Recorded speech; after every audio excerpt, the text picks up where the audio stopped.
గోవింద. వెంకటేశ్వర సుప్రభాతంలో వెంకటేశ్వర మంగళాశాసనానికి సంబంధించి చివరి శ్లోకాలు మనకు అర్థం తెలుసుకుందాం. స్రగ్భూషాంబరహేతీనాం సుషమావహమూర్తయే సర్వార్తిశమనాయాస్తు వెంకటేశాయ మంగళం. సర్వార్తిశమనాయాస్తు, అన్ని ఆర్తులను తీసేటువంటి, అన్ని ఆర్తులను తొలగించేటువంటి వెంకటేశ్వర స్వామి నీకు మంగళం. ఎలా ఉన్నాడు ఆయన?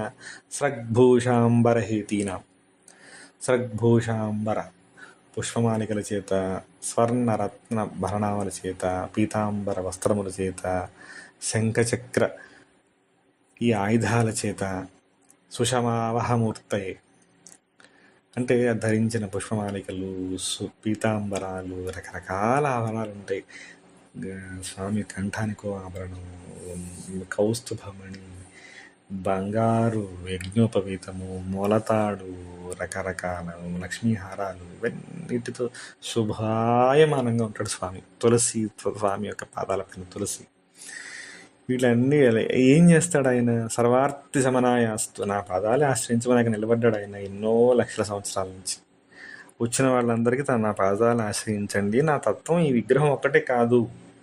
ఇక్కడే మనం గ్రహించాల్సింది ఏంటంటే, ఈ విగ్రహంలో మాత్రమే నేను లేను, సమస్త బ్రహ్మాండము నేనే, విష్ణు చైతన్య స్వరూపంగా విష్ణువుగా ఉన్నాను, అంతటా వ్యాపించున్నాను అన్న ఆశ్రయిస్తే సర్వార్తి సమనాయాస్తు, మీకు సంబంధించిన ఆర్తి అంతా నశిస్తుంది. అంటే జరుగుతున్నటువంటి ఏదైతే దివ్య మన నాటకం ఏదైతే ఉందో, మన జన్మ తీసుకొని అది మన కర్మ కారణంగా లభిస్తూ ఉంది. దివ్యశక్తి మనలోనే అందుబాటులో ఉంది, ఇది మనలోనూ అంతటా అదే ఉంది. అది మన ఆర్తి మొత్తాన్ని తగ్గిస్తూ ఉంటుంది. మనం ఎప్పుడైతే దీన్ని మనం ఆశ్రయిస్తే సులభ సాధ్యంగా ఉంటుంది అని చెప్పేసి మనకు చెప్తూ, స్వామి మనకు సింబల్గా, ప్రతీకగా మనలాంటి దౌర్భాగ్యులకి, మనలాంటి అజ్ఞానులకి మనకు తెలియాలి కాబట్టి ఆ కొండ మీద నిలబడి ఉన్నాడు. ఆ కొండ మీదే కాదు, మన ఎదురుగా చెప్తున్న నా ఎదురుగా ఉన్నాడు, వింటున్న మీ ఎదురుగా ఉన్నాడు, వెనక ముందు చుట్టుపక్కల ఉన్నాడు. రామదాస్ అంటాడు, చుట్టుపక్కల ఉన్నాడు స్వామి అంటాను, గుడి నేను కట్టలేదు, నువ్వు కట్టించిన స్వామి అంటాడు రామదాసు. నేను ఒక్కడిని గట్టి కాదు, నువ్వు పక్కన నిలబడి నువ్వు నడిపించావు నాయన, పక్కన నిలబడి అని చెప్పి కీర్తన ఉంటుంది. నువ్వు పక్కన నిలబడి ఆ గుడి కట్టించుకున్నావు, నేను కట్టించింది కాదు అని.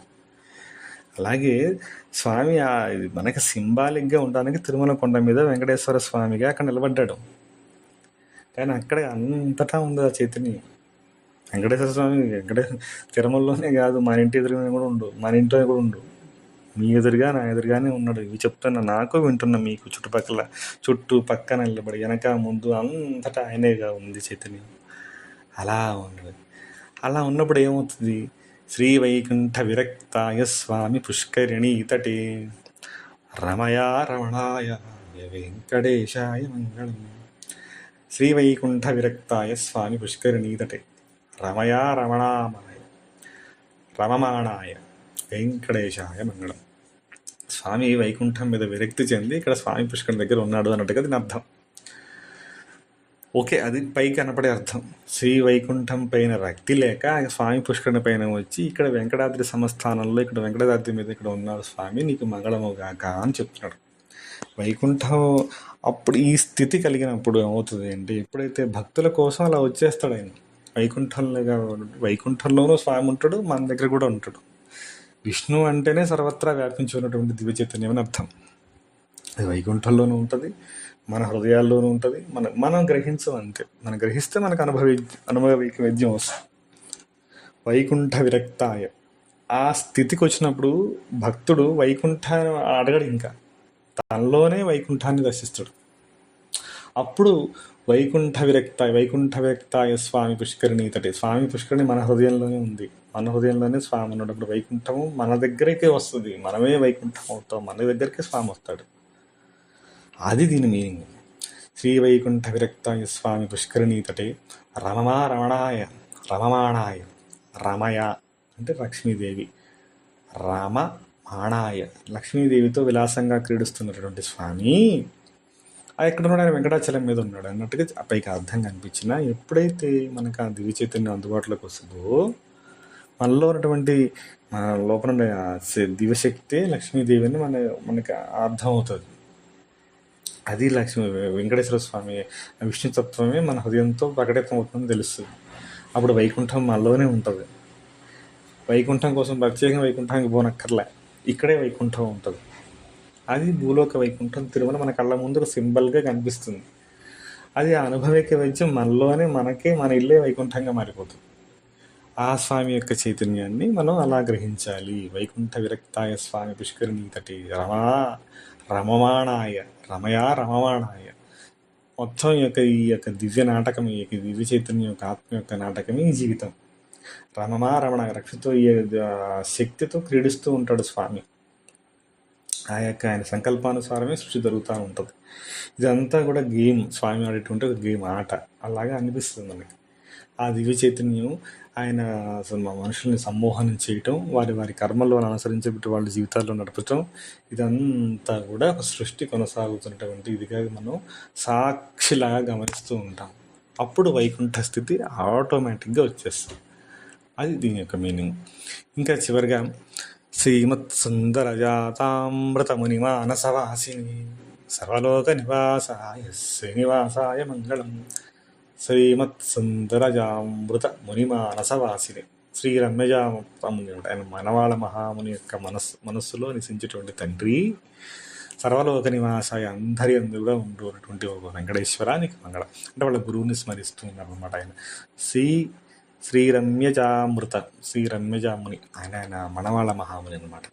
ఇది ప్రతివాద భయంకర ఒక స్వామి యొక్క ఆయన మనకి ఇంతటి అద్భుతమైన సుప్రభాతాన్ని అందించినటువంటి ఆయన వాళ్ళ గురువుని స్మరిస్తూ నీకు మంగళం కలగాక అని చెప్తున్నాడు. ఇంకా ఏమన్నారు? మంగళాశాసన వైర్మదాచార్య పురోగమీ సర్వైశ్చ పూర్వాచార్యై సకృతాయాస్తు మంగళం.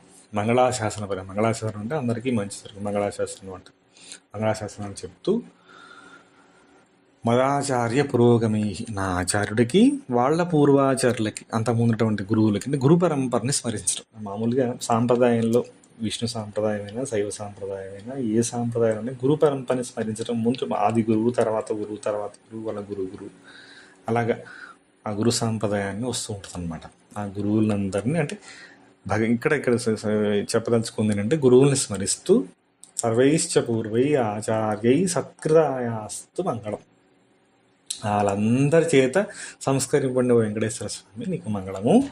ఈ గురు పరంపరని స్మరిస్తూ స్వామికి మంగళాశాసనాలు జరుగుతుండగా మనం ఇక్కడ స్థూలంగా మనం గ్రహించవలసింది ఏంటి అంటే వెంకటేశ్వర సుప్రభాతము, వెంకటేశ్వర స్తోత్రము, వెంకటేశ్వర ప్రపత్తి, వెంకటేశ్వర మంగళాశాసనం, ఈ 4 భాగాలుగా రాశారు. ఈయన మనవాళ్ళ మహాముని శిష్యుడైనటువంటి అనంతాచార్యుల కుమారుడైన అన్నన్ స్వామి. ఆయన్ని పతివాద భయంకర అన్నన్ అని పిలుస్తారు. ఆయన ఈ అద్భుతమైనటువంటి మనకి సాహిత్యాన్ని మనకు అందించారు. సాహిత్యం కాదు, ఇది అనుభవం. ఆయన సమాధి స్థితిలో అనుభవం పొంది ఇది మనకి ఈ సుప్రభాతం ఇచ్చారు. సుప్రభాతం వెంకటేశ్వర స్వామిది కాదు, ఇది మనందరికీ సుప్రభాతం అండి.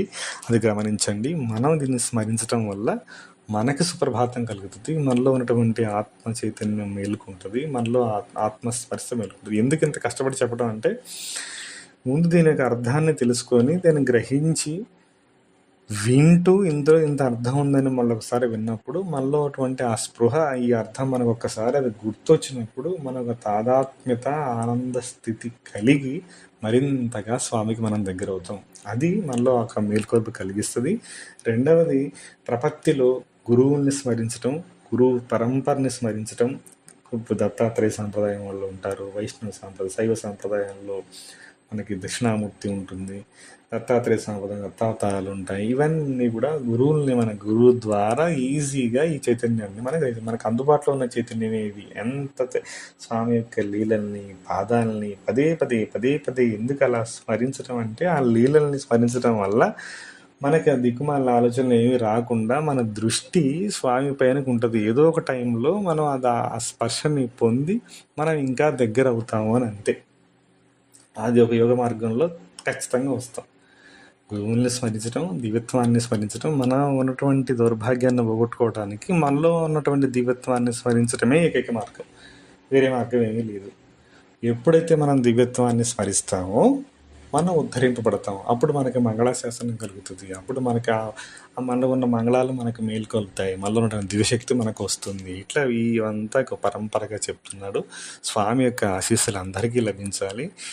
మనం చేసుకోవడం గల కారణం ఏంటంటే, ఇది మళ్ళీ మళ్ళీ వినటం ద్వారా ఆ యొక్క ఆలోచన వెంకటేశ్వర స్వామి దయ ఉన్నది కాబట్టి నేను చెప్పగలిగేంత వరకు నా ద్వారా అంత ఆ వివరణ నేను కొంత సమయం కేటాయించి నా కోసం నేను చెప్పాను ఇది. అది అందరికీ ఉపయోగపడుతుందనే ఉద్దేశంతో ఆడియో చేసి పెట్టడం జరిగింది. ఇది మనం విన్నప్పుడు మనకు ఆ స్పర్శ కలిగి ఆ స్వామి యొక్క చరణాల మీద, ఆ స్వామి యొక్క పాదాల మీద మనకి నిధి, ధ్యాస, ధ్యానం కుదిరి మనకి ఇంకా అందుబాటులో స్వామి రావాలని మనస్ఫూర్తిగా స్వామి పాదాలకి శిరస్సు తాటించి నమస్కరించి, గురువులకి, స్వామికి నమస్కరించి అందరికీ మంచి జరగాలని కోరుకుంటూ గోవిందా గోవింద అందరినీ చల్లగా చూడు తండ్రి. లోకా సమత్సాత్ సుఖినో భవంతు. అమ్మా లక్ష్మీదేవి నమస్తే నమస్తే నమస్తే.